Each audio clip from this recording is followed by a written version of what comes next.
नमस्कार, आपण पाहतो आहात युग बदल न्यूज मराठी। पातूर तालुक्यातील अवेळी पावसाने नुकसानीची जिल्हाधिकाऱ्यांकडून पाहणी। जिल्हाधिकारी अजित कुमार यांनी पातूर तालुक्यातील अवकाळी पावसाने झालेल्या शेतीच्या नुकसानीची पाहणी आज करण्यात आली।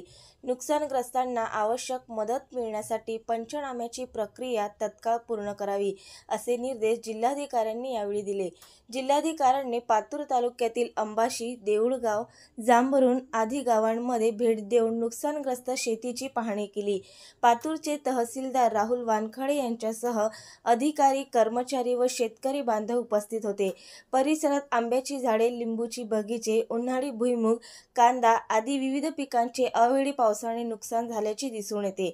त्याची सर्व तपशीलसह काटेकोरपणे पंचनामे करावेत।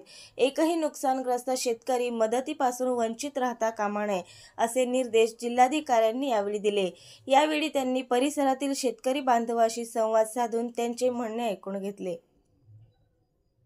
नवीन अपडेट मिळविण्यासाठी चॅनलला लाईक आणि सबस्क्राईब नक्कीच करा।